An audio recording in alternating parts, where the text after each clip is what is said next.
Pack your things and get out. I don't need you anymore. I'm rich now." Those were the exact words my husband of 23 years said to me, standing in the kitchen of the house we'd built together, 3 days after his uncle died and left him $2.3 million. Just like that.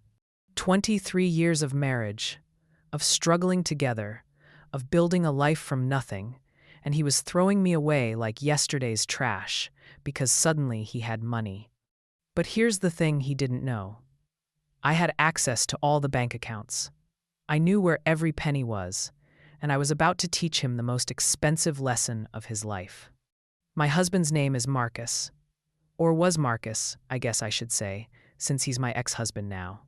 We met when we were both 25 years old, working at the same restaurant. I was a waitress, he was a line cook. Neither of us had much, but we had each other, and back then that felt like enough. We got married 6 months after we started dating, young and stupid and in love. Everyone said we were moving too fast, that we barely knew each other, but we didn't care. We were going to prove everyone wrong, and for a long time, we did. We worked hard, saved money, bought a small house in a decent neighborhood. Nothing fancy, just a 3-bedroom ranch with a small yard, but it was ours. We both worked full-time. Sometimes I'd pick up extra shifts on weekends. Marcus would do odd jobs on the side.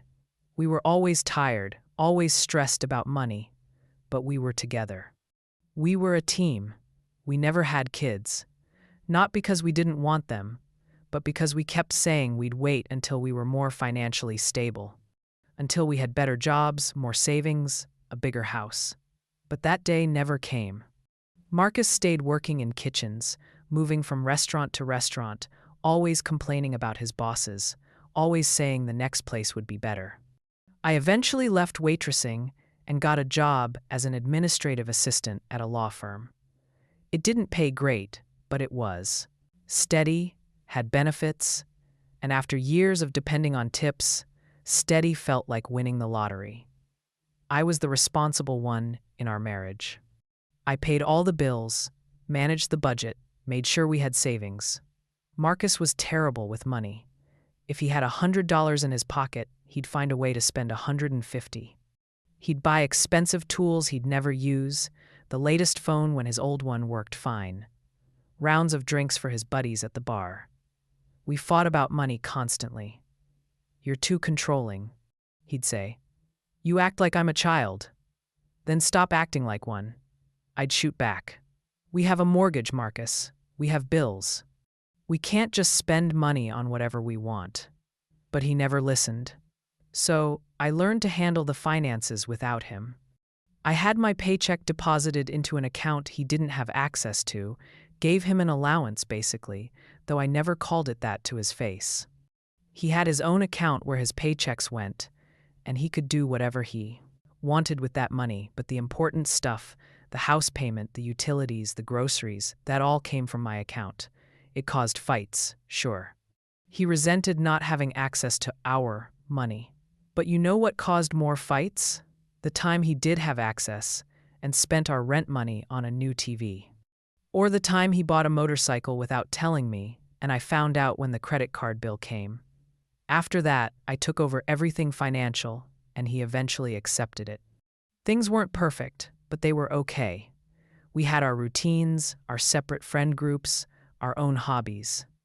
Marcus had his poker nights with his buddies. I had my book club with my friends.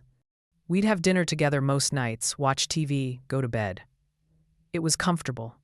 Maybe not exciting, maybe not passionate like it was when we first got together, but comfortable. And I thought comfortable was enough. I thought we'd coast like this into old age, retire together, travel a little, enjoy our golden years.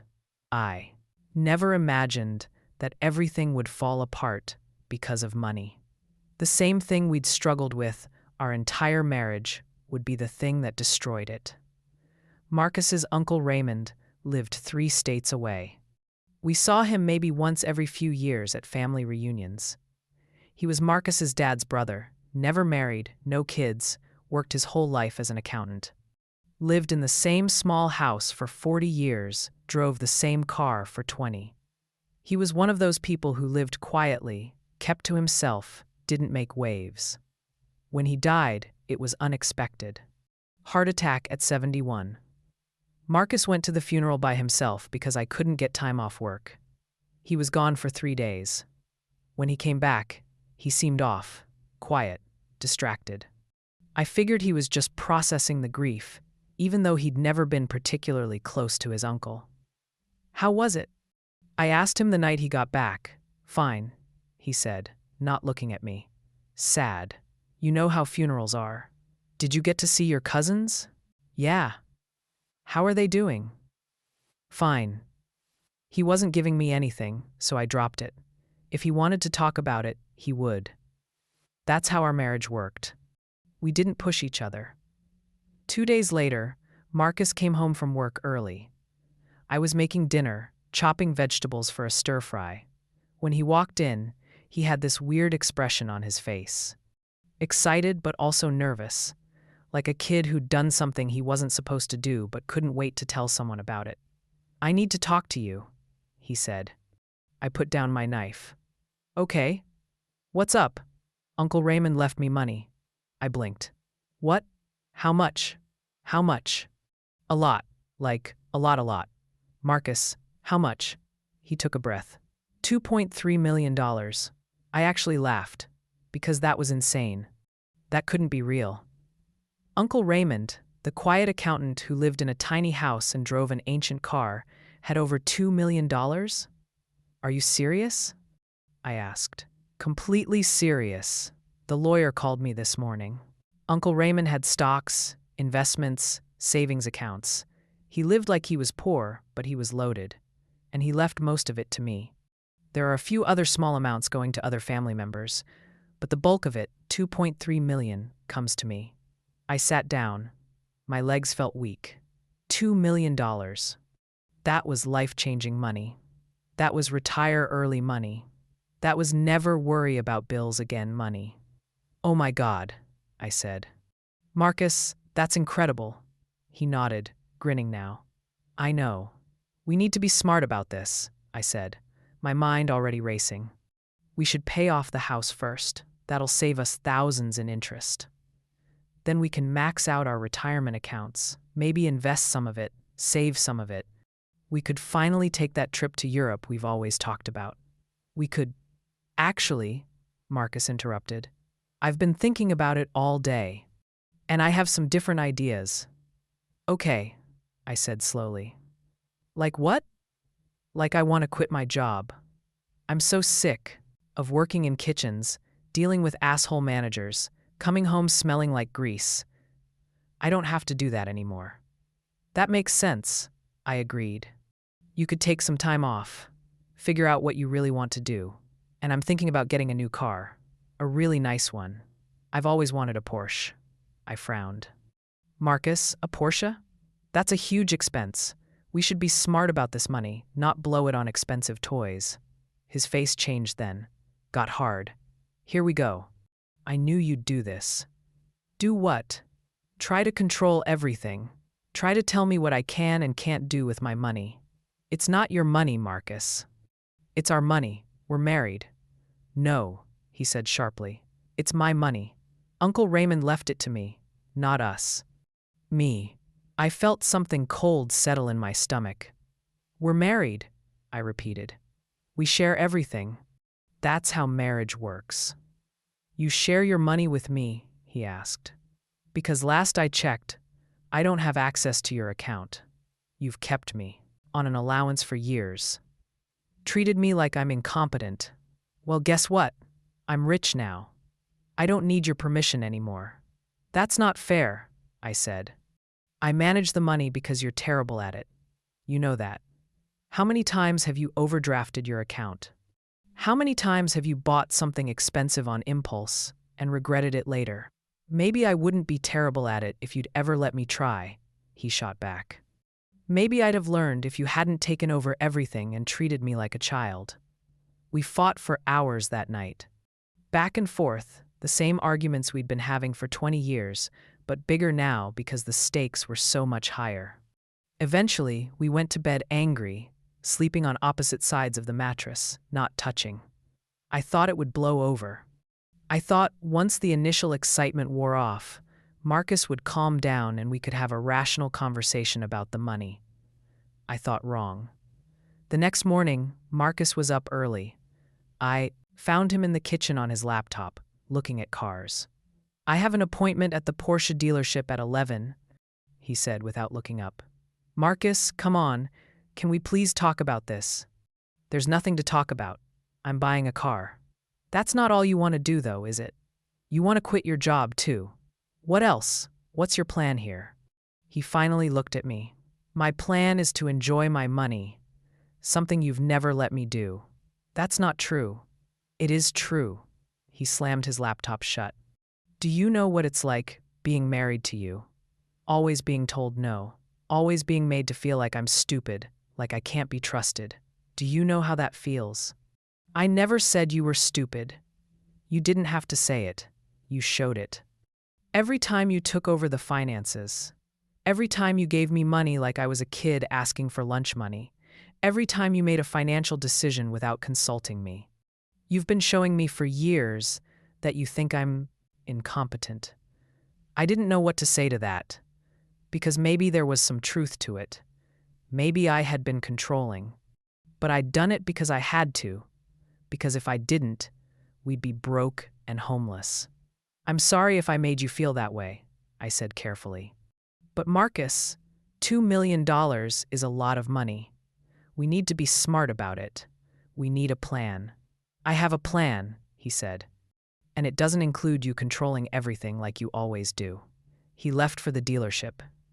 Came back 6 hours later in a brand new silver Porsche 911. $85,000. Gone. Just like that. I was furious. We fought again. He said it was his money. He could do what he wanted.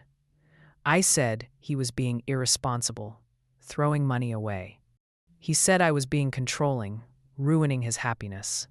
Round and round we went. Over the next week, Marcus quit his job. Then he started talking about wanting to move. "Our house wasn't good enough anymore," he said. He wanted something bigger, nicer, in a better neighborhood. "We just paid off the mortgage on this house 2 years ago," I argued. "Why would we take on a new mortgage when we're finally free of the old one?" "Because I can afford it now," he said simply. "Because I deserve better than this. Better than this. Better than the house we'd worked so hard to buy, the house we'd made a home together for 18 years. He started going out more. Coming home late. Spending money constantly. New clothes, expensive dinners, rounds of drinks at fancy bars. He opened a new bank account and had the inheritance money deposited there. An account I didn't have access to. "I just want to see statements," I told him. "I just want to know where the money's going." "No," he said flatly. "This is mine. You don't get to monitor it. I'm your wife." "Then, act like it. Stop trying to parent me. Stop trying to control everything." 2 weeks after the money came through, Marcus came home with a woman. Not to introduce her to me. He didn't know I was home. I'd left work early because I had a migraine, came home, took some medicine, and fell asleep on the couch. I woke up to voices. Marcus and a woman laughing in our kitchen. I stayed quiet, listening. "This is a cute house," the woman said. "It's all right," Marcus replied. "But I'm looking at bigger places. Now that I've got money, I want to upgrade everything." "Smart," she said. "You deserve nice things." That's what I keep saying. But my wife doesn't get it. She wants to save everything, invest everything. She doesn't understand that money is meant to be enjoyed. "Sounds like you need a new wife," the woman said, and they both laughed. I felt sick. Who was this woman? Why was she in my house, talking about my marriage? I heard them move toward the stairs, toward our bedroom, and I couldn't stay quiet anymore. I got up and walked into the kitchen. Marcus froze when he saw me. The woman, blonde and probably 10 years younger than me, looked confused. What's going on? I asked, my voice deadly calm. Linda, this is, Marcus started. Get out of my house, I said to the woman. Excuse me? She said, offended. Get out of my house right now or I'm calling the police. She looked at Marcus. He nodded. You should go. I'll call you later. After she left, I turned on Marcus. Who was that? Just a friend. A friend you bring to our house when I'm not home? A friend you're showing our bedroom to? Nothing happened, he said. Yet, I added. Nothing happened yet. He didn't deny it. Is this what you're doing with your money? I asked. Picking up women at bars? Trying to trade me in for a newer model now that you can afford it? Maybe I should, he said, and his voice was cold. Maybe I should find someone who actually supports me, someone who's happy for me, someone who doesn't make me feel like shit every time I want to enjoy my life. I do support you. I've supported you for 23 years while you jumped, from job to job, while you spent money we didn't have, while I held our life together. I never asked you to do that, he shouted. I never asked you to be a martyr. You chose that.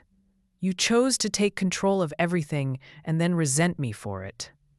Maybe he was right. Maybe I had chosen it. But I'd chosen it because the alternative was disaster. The fight ended with both of us in tears, him sleeping in the guest room, me lying awake all night wondering how we'd gotten here. The next day, Marcus met with a lawyer. He came home with papers. I want a divorce, he said. I stared at him. What? I'm not happy. I haven't been happy in years. And now I have the means to start over. So that's what I'm going to do. You're divorcing me because you have money now? I couldn't believe what I was hearing. I'm divorcing you because we're not good together, he said. Because you've controlled me our entire marriage. Because I want a fresh start. Marcus, please. We can work on this. We can go to counseling. I don't want to work on it, he interrupted. I'm done. I've already talked to a lawyer. I'm filing next week. And what about me? I asked. What am I supposed to do? You'll be fine, he said. You've always been fine. You don't need me. You've never needed me. You made that very clear. That stung. Because maybe there was truth to it. Maybe I'd been so focused on being responsible, on being the adult, that I'd made him feel unnecessary. So that's it?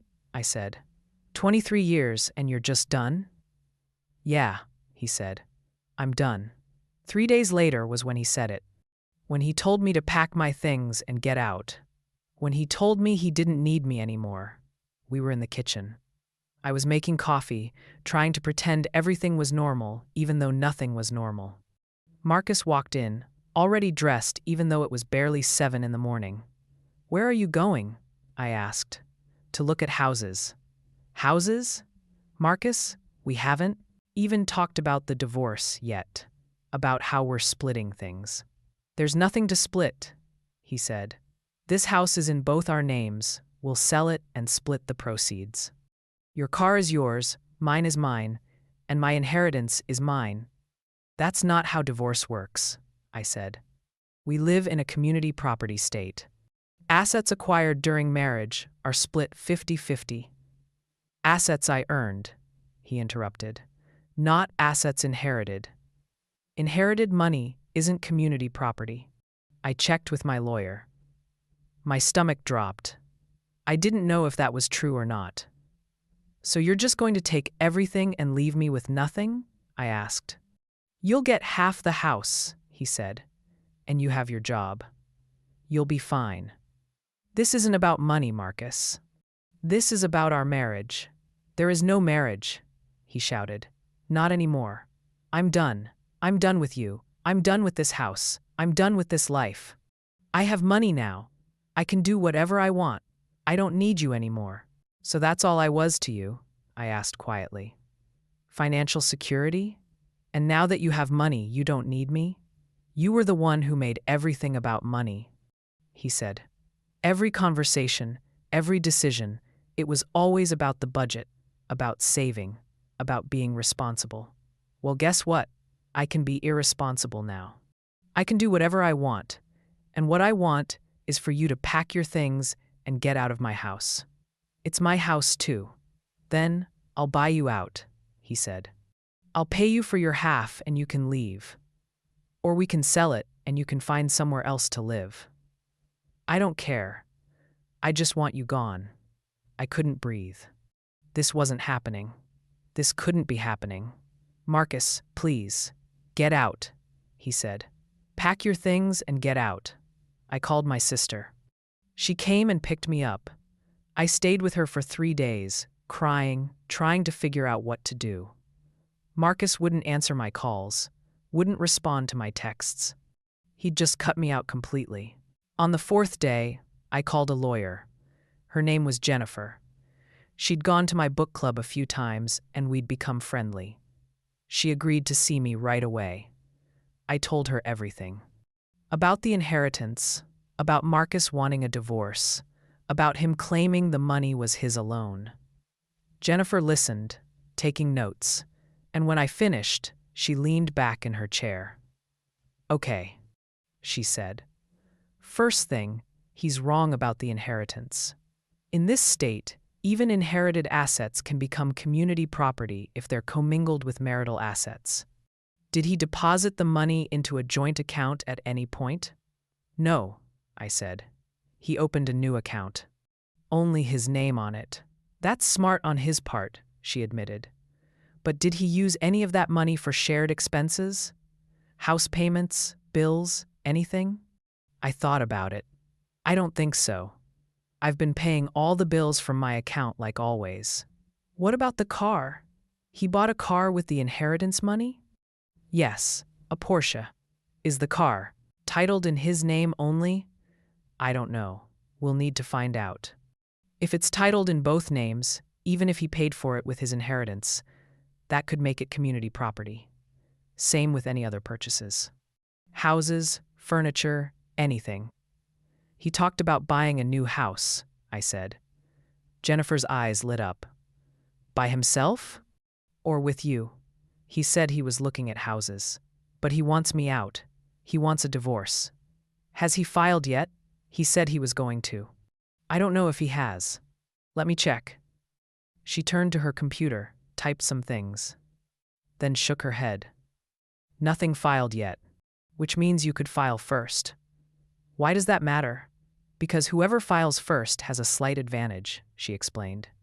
And more importantly, once divorce papers are filed, there are automatic, temporary restraining orders that go into effect. Neither party can sell property, dispose of assets, or make major financial changes without court approval.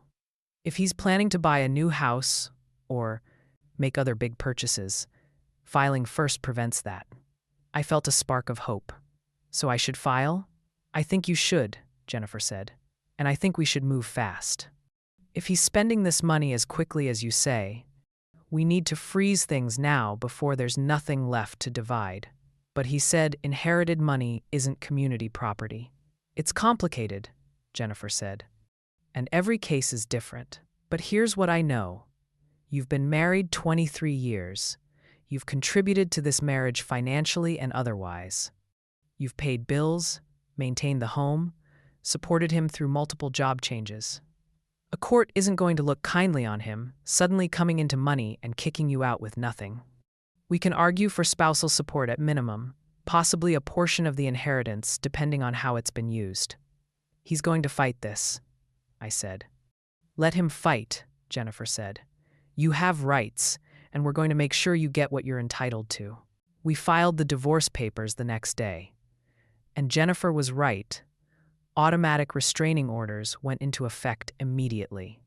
Marcus couldn't sell the house, couldn't make major purchases, couldn't do anything without court approval.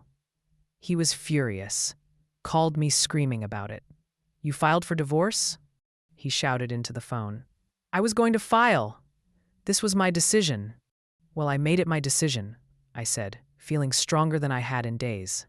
And now you can't spend all your money before we settle things. That money is mine. We'll let a judge decide that, I said, and hung up.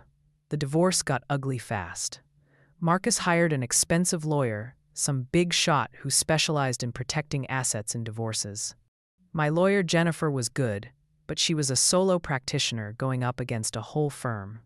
Marcus's lawyer argued that the inheritance was separate property, never commingled with marital assets, and therefore I had no claim to it.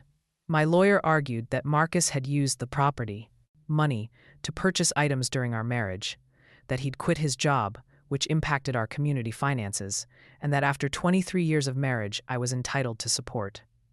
It dragged on for months. Discovery, depositions, negotiations. Marcus moved out of our house and into an apartment, refusing to be there while I was there. I stayed in the house because Jennifer said possession mattered. During discovery, we got access to Marcus's bank statements, and that's when I saw exactly how much money he'd been spending. $85,000 on the car, $15,000 on new clothes and watches, $20,000 on dinners and bars and entertaining friends, $5,000 on a trip to Vegas, $3,000 on God knows what at some club. In 3 months, he'd blown through over $130,000. My lawyer presented this to the judge, arguing that Marcus was wasting marital assets, that he was being reckless, that he needed to be stopped before he spent everything. Marcus's lawyer argued that it was his money to spend, that he'd lived frugally his whole life and deserved to enjoy his inheritance. The judge looked at the statements, looked at Marcus, and said, "Mr. Peterson, I'm putting a limit on your monthly spending. Until this divorce is settled, you will have access to $5,000 per month for living expenses. The rest of your assets will be frozen." Marcus looked like he'd been slapped. "Your Honor, that's not fair." "What's not fair, Mr. Peterson, is you attempting to dispose of assets before the court can determine how they should be divided. $5,000 a month is generous. That's more than most people make. Consider yourself lucky. I'm not freezing everything." I wanted to cheer, but I kept my face neutral. After that hearing, Marcus's attitude changed. He stopped being aggressive and started trying to negotiate. His lawyer called my lawyer with offers. He'd give me $60,000 from the inheritance if I agreed not to pursue more, then $80,000, then $100,000. "Tell him no," I said to Jennifer. Each time, "Are you sure?" she asked. $100,000 is a lot of money." "I'm sure," I said. He thought he could throw me away.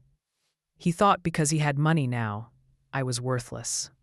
I want him to understand that I'm not worthless, that he can't just discard me. "Okay," Jennifer said. "But you should know, we might not get much more than that. The law on his side regarding the inheritance is actually pretty strong." "Then we'll take it to trial," I said. And we did. Almost a year after Marcus first said he wanted a divorce, we went to trial. The courtroom was small, just the judge, the lawyers, Marcus and me, and a court reporter. No jury for family law cases. Marcus's lawyer went first, presenting documents showing that the inheritance was deposited into Marcus's separate account, never commingled with marital funds, and therefore should remain separate. Then my lawyer got up. And this is where things got interesting. "Your Honor," Jennifer said, "while it's true that Mr. Peterson deposited his inheritance into a separate account, he did use those funds for purchases during the marriage. Specifically, he purchased a vehicle. And while the vehicle is titled in his name only, I'd like to point out that he purchased it while still married, while still living in the marital home, and while there was still a reasonable expectation of reconciliation. The vehicle was purchased with separate funds," Marcus's lawyer objected. "Purchased during the marriage," Jennifer countered. "For use during the marriage. Mrs. Peterson was, in fact, a passenger in this vehicle multiple times. It was, functionally, a marital asset even if not legally titled as such." The judge considered this. "I'll allow the argument. Continue." "Furthermore," Jennifer said, "Mr. Peterson quit his job immediately after receiving this inheritance. For the 15 years prior, Mr. Peterson contributed approximately $30,000 annually to the household income. By quitting his job, he effectively reduced the marital income by that amount, forcing Mrs. Peterson to bear the full financial burden of their household. This had a direct impact on marital finances and can't be considered separate from the marriage. Marcus's lawyer stood up. Your Honor, Mr. Peterson has a right to quit a job he was unhappy with. When you're married, you actually don't have that right without discussing it with your spouse, the judge interrupted. Continue, Miss Shaw. Jennifer smiled. Additionally, Your Honor, we have evidence that Mr. Peterson spent nearly $130,000 in the first 3 months after receiving his inheritance on luxury items, entertainment, and travel. This demonstrates a pattern of wasteful spending and poor financial judgment. Mrs. Peterson has been the family's financial manager for the entirety of their marriage, specifically because Mr. Peterson has demonstrated an inability to manage money responsibly. Objection. Marcus's lawyer was on his feet. That's character assassination. It's relevant, Jennifer said calmly, because it speaks to why the inheritance should be considered in the division of assets. Mrs. Peterson supported this marriage financially and emotionally for 23 years. She enabled Mr. Peterson to work in lower-paying jobs because she managed their finances responsibly. She paid bills, maintained their home, created stability, and the moment Mr. Peterson came into money, he not only refused to share it with his spouse, but he attempted to dispose of her, to kick her out of her home, to leave her with nothing after 23 years of partnership. I saw the judge's expression change, saw him look at Marcus differently. Mr. Peterson, the judge said, is it true you told your wife to pack her things and leave your shared home? Marcus shifted, uncomfortably. We were fighting, Your Honor. I said things in anger. Did you or did you not tell your wife, quote, pack your things and get out? I don't need you anymore. I'm rich now? Marcus looked at his lawyer, who shook his head slightly. I may have said something like that. That's a yes or no question, Mr. Peterson. Yes, Marcus admitted quietly. But I was angry. You were angry, the judge repeated. You came into a large sum of money, and you were angry at the woman who'd supported you for 2 decades. Interesting. Marcus's lawyer tried to salvage things, but the damage was done. The judge had already formed an opinion. After both sides finished presenting, the judge took a recess to consider his ruling. We waited in the hallway, Jennifer confident, me terrified. When we went back in, the judge had his decision. This is a difficult case, he started, because legally, inherited assets are generally considered separate property. However, the actions taken by Mr. Peterson after receiving his inheritance demonstrate a pattern of behavior that the court finds troubling. He looked directly at Marcus. Mr. Peterson, you received a substantial inheritance. Instead of treating it as a blessing for both you and your spouse, instead of making thoughtful decisions about your future together, you spent recklessly, quit your job without discussion, and attempted to remove your wife from her home. These actions demonstrate not only poor judgment, but a fundamental disrespect for your marital partnership. Marcus's face was red. While I cannot award Mrs. Peterson half of the inheritance, as it was never commingled with marital assets, I can and will consider her contributions to this marriage. I'm awarding Mrs. Peterson $150,000 from Mr. Peterson's inheritance as spousal support. Additionally, Mrs. Peterson will receive 50% of the proceeds from the sale of the marital home, 50% of any retirement accounts, and 50% of the value of the vehicle Mr. Peterson purchased with his inheritance. Marcus stood up. Your Honor, that's not fair. The car alone was $85,000. Sit down, Mr. Peterson, the judge said sternly. You made choices. Poor choices.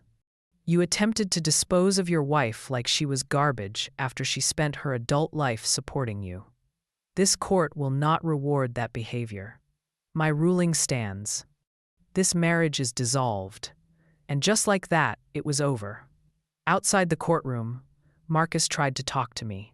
Linda, this is crazy. You're taking half of everything. I'm taking what I'm entitled to, I said. What I earned over 23 years of marriage. You're being vindictive. No, Marcus, I'm being fair. You wanted to throw me away because you thought you didn't need me anymore. Well, now you know what it costs to throw away a wife. His face was ugly with anger. I hope you're happy. I'm not happy, I said, honestly. I'm sad that our marriage ended this way. I'm sad that money meant more to you than 2 decades together. I'm sad that you couldn't see my value until a judge forced you to pay for it, but I'm also relieved. Because I deserve better than someone who would discard me so easily. I walked away and didn't look back. The divorce was finalized a month later. The house sold quickly in a hot market. My half came to $93,000. Combined with the $150,000 in spousal support and my half of Marcus's car value, I walked away with around $300,000. It wasn't the million plus that Marcus still had, but it was enough. Enough to buy a small condo outright, no mortgage. Enough to invest for my future. Enough to feel secure. Marcus, meanwhile, continued spending. I heard through mutual friends that he bought a new house, something excessive with 6 bedrooms, even though he lived alone. That he was dating multiple women, taking them on expensive trips, trying to buy affection. About a year after our divorce was final, I ran into him at a grocery store. He looked different, thinner, older somehow. Still wearing expensive clothes, still driving an expensive car, but something was off. Linda, he said when he saw me. Marcus. We stood there awkwardly for a moment. How have you been? He asked. Good. I bought a condo. I'm happy there. That's good. Another pause. I heard you bought a house, I said. Yeah. It's too big, honestly. I don't know why I bought it. I didn't know what to say to that. Linda, he started, then stopped. I've been thinking a lot about what happened, about what I said to you, about the divorce. Okay. I was wrong, he said quietly, about a lot of things. I thought money would make me happy. I thought being free would make me happy. But it doesn't. I'm not happy.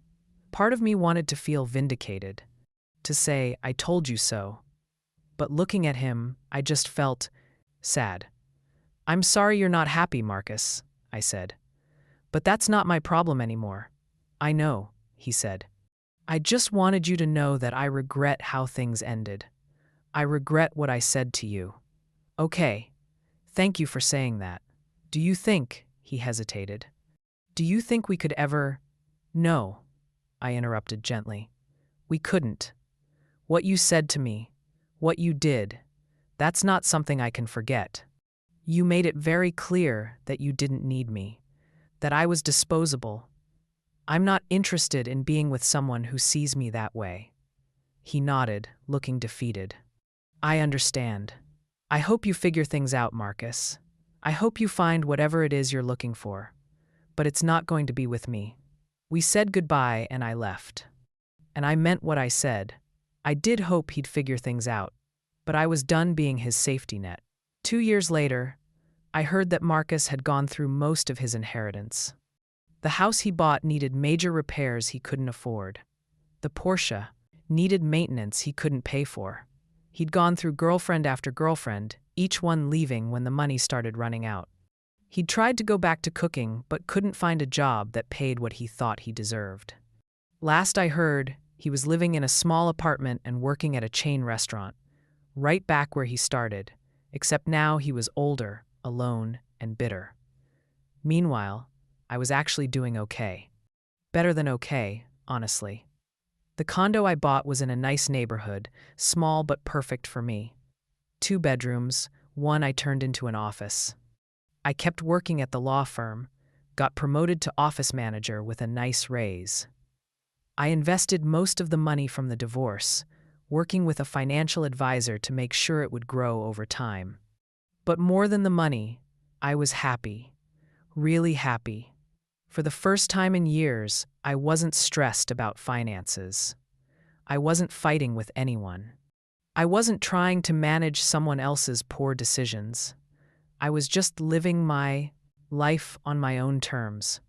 I started taking classes at the community college, something I'd always wanted to do but never had time for. Art history, creative writing, photography. Just for fun, not for a degree. Just because I could. I traveled a little. Nothing extravagant, but I went to New York for a long weekend with my sister. Took a trip to the Grand Canyon with my book club. Small adventures that I paid for without worrying, without having to justify the expense to anyone. I dated a little bit too. Nothing serious, just coffee dates here and there. It was nice to be taken out, to have conversations with men who were interested in me as a person, not as a financial manager or a safety net. One guy, Robert, a divorced teacher I met at a bookstore, became a good friend. We'd meet for coffee once a week, talk about books and life and everything else. He never pushed for more than friendship, and I appreciated that. My sister Lisa asked me once if I regretted the divorce.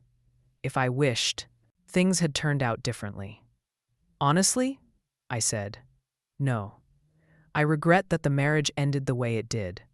I regret that Marcus couldn't see my value until it was too late. But I don't regret leaving, because staying would have meant accepting that I was worthless unless I was useful. And I'm not worthless.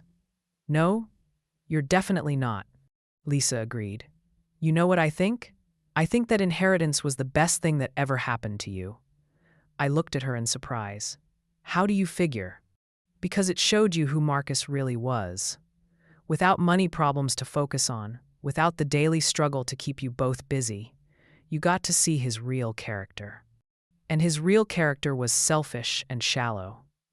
If he hadn't gotten that money, you might have spent the rest of your life with him, never knowing that he saw you as disposable. She had a point. The inheritance had stripped away all the distractions and shown me the truth. Marcus didn't value me. He never really had. He valued what I did for him, but not who I was. About 3 years after the divorce, I was at the grocery store again. Same one where I'd run into Marcus before. I was in the produce section, picking out apples, when I heard someone call my name. I turned around, and there was Marcus. He looked even worse than last time. His expensive clothes were gone, replaced with jeans and a t-shirt that had seen better days. He'd gained weight. He looked tired. "Linda," he said, and there was something desperate in his voice. "Marcus, how are you?"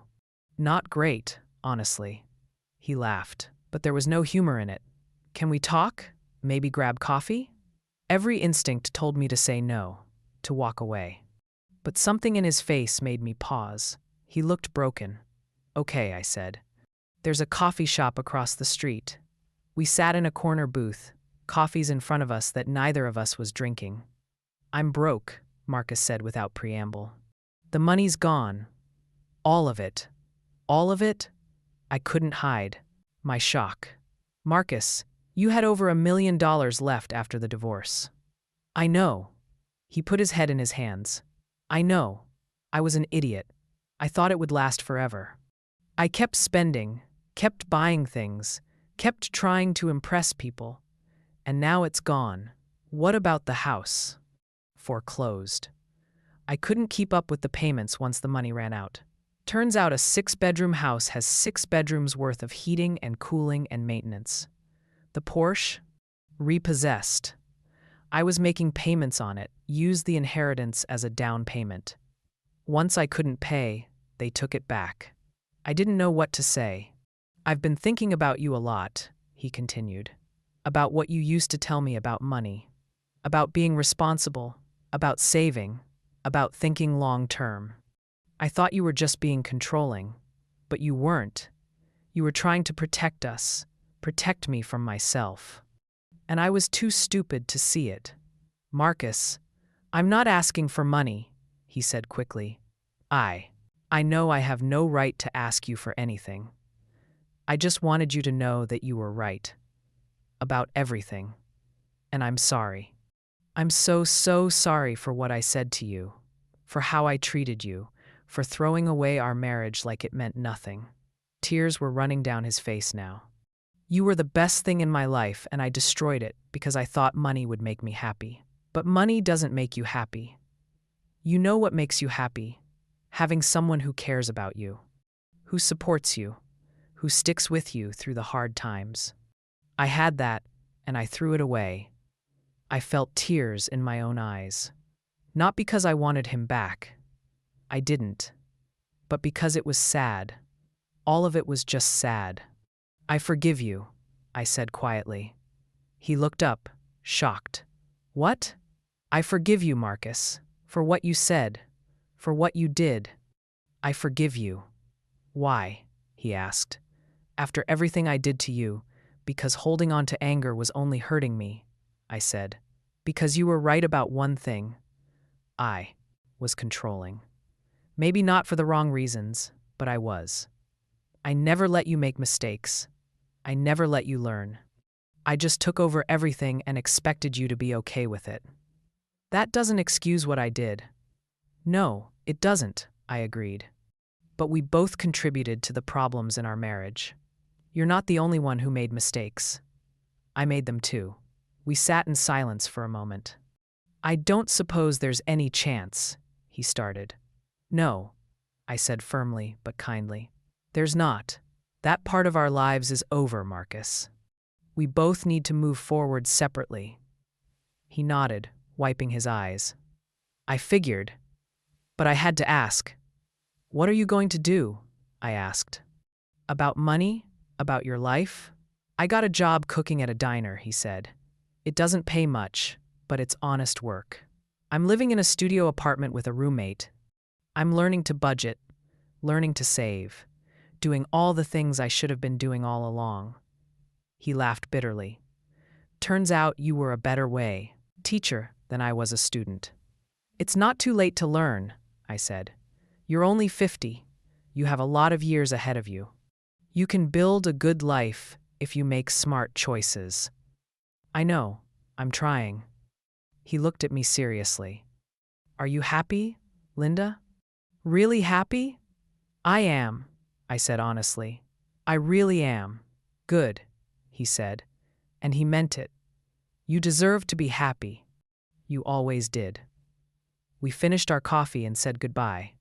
I watched him walk away, shoulders slumped, heading toward whatever life he was building from the ashes of his mistakes. I felt lighter somehow, like I'd been carrying something heavy and finally put it down. The anger, the bitterness, the hurt, I let it all go. Not for him, but for me, because I didn't want to carry it anymore. That was 5 years ago. I'm 53 now. I still live in my condo, still work at the law firm, still take classes and travel and spend time with friends and family. My money from the divorce is still mostly intact, growing steadily through smart investments. I learned that from Marcus, actually. Learned what not to do. I haven't seen Marcus since that day in the coffee shop. I heard through mutual friends that he's still working at the diner, still living modestly, finally learning the lessons about money that I tried to teach him for 23 years. Part of me is glad he's figuring it out.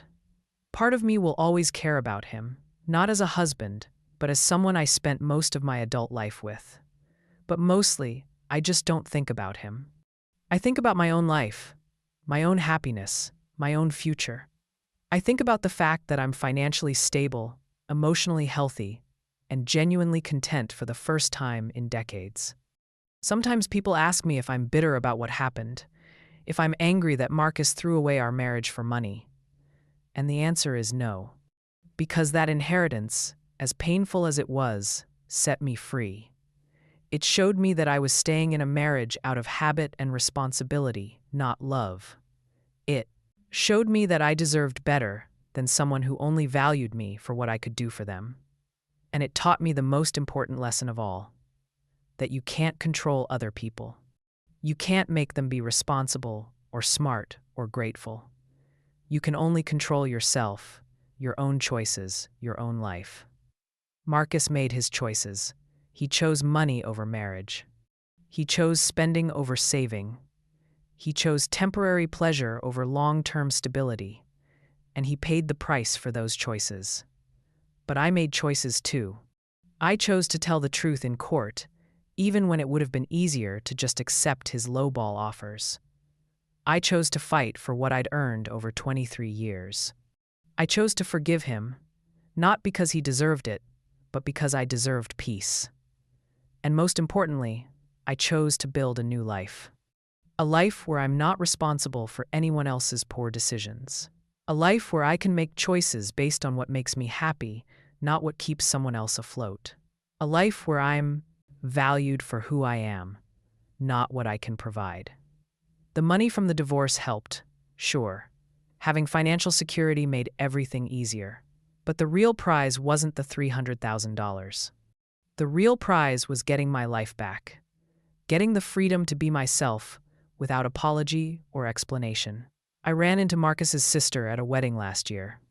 She pulled me aside, told me that Marcus asks about me sometimes.